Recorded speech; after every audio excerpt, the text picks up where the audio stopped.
Welcome back to Flick Flops, the podcast where we talk about the films that the critics hate and we tell you if they are worth some love. This week we're talking about the Netflix film Run, Rabbit, Run, a 2023 thriller about a woman who's forced to make sense of the increasingly strange behavior of her young daughter. But should you hop on the couch and fire up Netflix or run anywhere but near a TV when this film is on? Find out now as we discuss Run, Rabbit, Run. Yeah. Molly Drewski. So we'll do this. We just start off by giving the numbers, Gary. Let me show you what I got for this. Numbers. Rotten Tomatoes. Critics have this at 37%. The audience has this at 27%. There's no budget numbers and there's no box office numbers because this is a Netflix. So I know it is in their top 10 streaming right now, as we record this. So what, June, July 2nd, 3rd. So it's real current. It's topical, whatever. Written by someone probably not when this airs. Released. Yeah. This might be in August by the time you see in this. Probably. So as of now, it's hot as Satan's taint here in Nashville. Okay, cue that. All right, thank you. It's so hot out here. I'm just dying. I'm just back from Chicago. I was just up there watching Nathaniel Rateliff. Written by a woman named Hannah Kent. She is an Australian author. This film is shot. I think it's based in Australia, mate. A little down under. A ship on the Bobby, mate. That's horrible. Right. I'm embarrassed for me. Right. That's not a knife. That's all we know. We're so bad. Anyway, she's an author. She's written 3 books. I'm not read any of her stuff. I don't have the titles handy. You can look her up though. Hannah Kent is her name.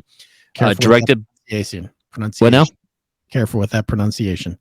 Oh yes, Kent. Be careful with the E.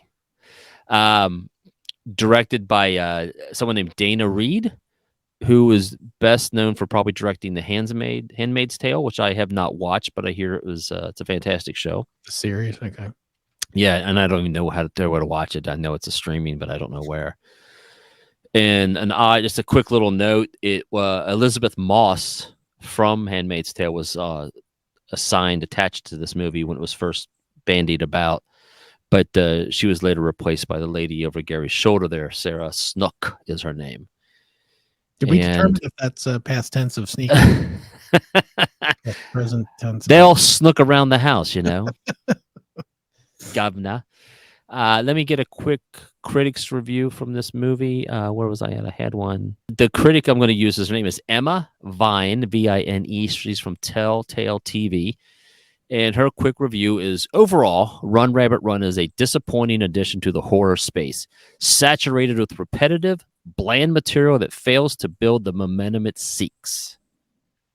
That's a critic's response to that review of that. So, okay. We'll jump to ratings so we can get into discussing this thing, Gary. Yeah, because I have my own quote, but I want to save it for ratings. All right, let's do that. Ratings. Here we are. Gary, let's see. Let me find mine here. I gotta find my numbers here on the side. Where is Andy at? Andy is right here. Here's my ratings, Gary. And wow. I gave it 2. I am surprised. I'll tell you this. So this is, I have a one-word note on this film in my entire sheet of paper. One word. Okay. Disturbing. This film is disturbing. I was texting my 18-year-old daughter during this movie because she, like me and like you, she likes horror films. Yeah. And I don't know if this classifies in the horror genre, but it is disturbing. And when you get to there's a little bit of a twist in the film. I enjoyed it, but I was bothered by this whole film, like in a sense of like it made me uncomfortable watching this movie. This little girl with the mask, that's just creepy to me. But I didn't dislike it. But I tell you, I'd be very, very tempered with who I suggest to watch this film. This is not for everybody at all. No. But I give it 2 because I enjoy these types of films. I enjoy films that make me a little uncomfortable. I don't have a lot of notes because I didn't find anything good or bad with it. I just watched a lot of it with kind of like my mouth slack-jawed, like, uh, like a slack-jawed yokel. what I was like, what's going on here? And I don't try to when I watch films. I don't try to figure them out very often. So I just kind of let it happen. Yeah, Sometimes you can't help it because you can see where it's going because the writing's a little lazy. yeah. I didn't see that in this film. You may have a different take. I didn't see it as lazy. I saw it as a very, very disturbing film. The person who wrote it, I like to ask her some questions, like, what's wrong with you? You know, but like this little creepy mask on the child is just really bizarre. You know what I like So about I'll leave it to you now. yeah, you know what I like about our setup here is most of the time we agree on stuff, and sometimes we just don't. And There it comes. This is a Winnie the Pooh movie. Oh, wow. This is a 5 TP movie for me. Wow. I will tell you that I was so bored during this movie, and Really? I saw. I mean, I don't. And I think I've discussed this with you before off camera, and that I don't ever try to figure stuff out, like Yeah. you were just saying. It's just sometimes the stuff comes to me. I don't know if that is the creative part of me where I'm like, it'd be cool if it did this, or if it's just one of Yeah. those where I just kind of see where it's headed So did you do that in this one? early on. Early on. And I was like, I almost tapped out of this movie. The only reason I Really? held on was to make sure that To it confirm delivered that you were what I right. expected that what had happened. Wow. There's a story that's being I don't want to give it away Yeah. because Yeah. Like I said, I'm a simpleton, so I some really just people did not. it's not a knock on that. It really isn't. I don't think that it's I just think that in this particular case, I I mean, saw where it was headed and I was like, I feel like I've seen this before and I'm yeah. bored. So I was terribly where bored. where it was going, like I did pick it up later, the Yeah. closer it got, and I did kind of like, oh yeah, now this does kind of make sense. Yeah. But yeah, I don't know. There are a lot of disturbing images and disturbing thoughts to what's going on in this movie. I just felt like it was very cliched and not really very unique. Now, I will temper that by saying that I've been reading a lot more books this year that in the horror genre that Yeah, this in the past year. And so some of the stuff that I've read is just like probably better. way better. And, I mean than this. I just felt I was just bored. I really was. I was wanting it to be cool. I was expecting it to, but I just felt like the pay. Let me put it to you this way. My quote. I have a Yes, quote for this movie. go. My quote was, "Sometimes you want a movie with a slow burn. This film is more of a slow melt because a burn moves quicker." Um, that's my take.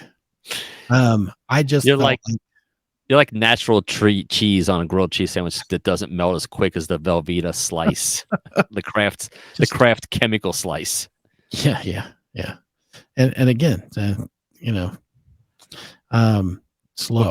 can I interject as we talked about in our pre-production discussion of this film that I thought this was a different movie. Yes, that's hilarious. By the way, So um, I thought this was what was it called, Gary? Jojo Rabbit. Jojo. I thought this was Jojo Rabbit. By the way, much different movie for those of So you who've seen that movie. as you could tell, clearly this is a different film, and I thought the Jojo Rabbit, and you've confirmed because I still haven't seen that movie. Yes. I thought that was a funny movie. And when Gary's like, we should do this movie, and I'm thinking, God, this movie's a couple years old. I don't know why he wants to do it, but I'm like, whatever, because Gary's got his finger on the pulse of hip people. Yeah, right. So Yeah. I turned this movie on, and I'm not getting any good feelings, any laughter. I'm like, this movie's a little twisted. Can I say that maybe that added to the disturbingness of It might be. of it because you were going in thinking it's going to be funny. It's going to, oh my Lord, what is he? What am I Yeah. watching? It's like saying to somebody, you should watch, I mean, it's a horrible comparison, but the way I was going about it was like somebody's thinking of watching Tommy Boy, but they turn on Saw. And they're like, this is not funny at all.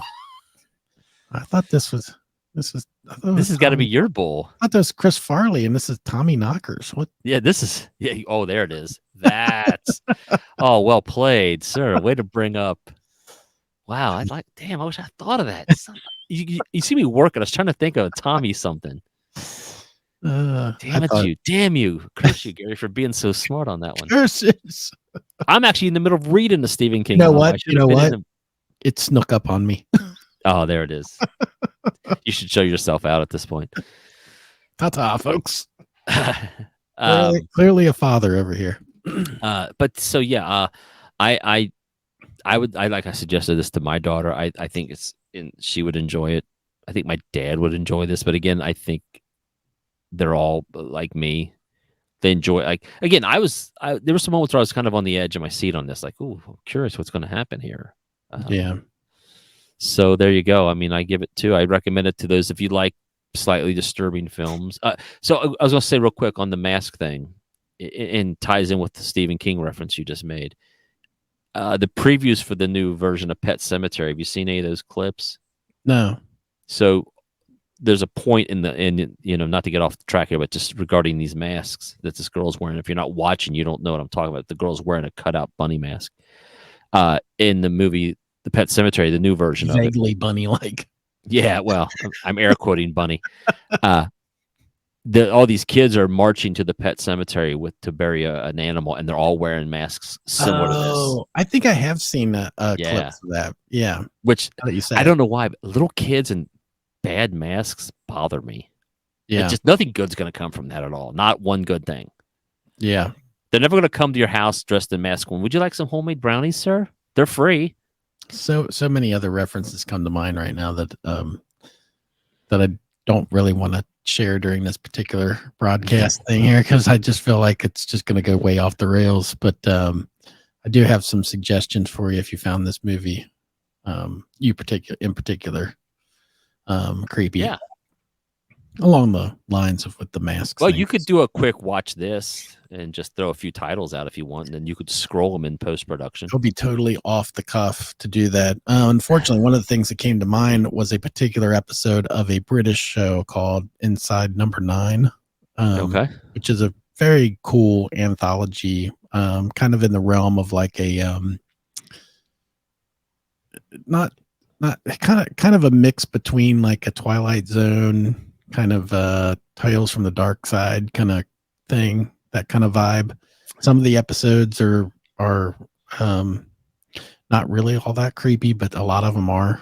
And Okay. there's one in particular that the mask thing, when you said that, it just popped into my head. Okay. I'll work on getting you some links or something to that. Yeah, do that. But that's a good. If I had to say a watch this and say, I'd say it's hard to watch though. It's hard to find. Yeah. Some of those are on BritBox. There's a website, BritBox, or an app you can watch some British stuff on. That's one. I was trying to think of a movie. See, I wish I'd have thought ahead. Yeah. So I could throw something out there, something creepy to watch. We watched older film, The Wretched, just a couple nights ago. I don't know it. Carmen, my middle daughter, likes horror movies. Good kid. We picked that out, and it wasn't bad. Not a great movie, but I was like, the writing in it was actually pretty cool. Like they did a nice little twist in it that, you know what, watch that instead. If you're on Netflix, because it was on Netflix. The Wretched. I actually thought that was well done. There's the writers of that film, I think their name were the Pierce brothers, and it had a nice little twist to it. Did you watch this with anybody, or any of your family watch this? No, I watched it by myself. Oh, so I was just curious if Carmen watched it. What was her thoughts on it? Yeah, I don't know if between now and when this episode goes out, if she watches it, to get a 18-year-old's point of view, you should jump on and film her going, I liked it, and then jump out. She won't do that. She doesn't want to be. I know. She doesn't want to be recorded. I'll just Gary, have her off screen. You know, if there's a little thumb that just comes, have a thumb slide in.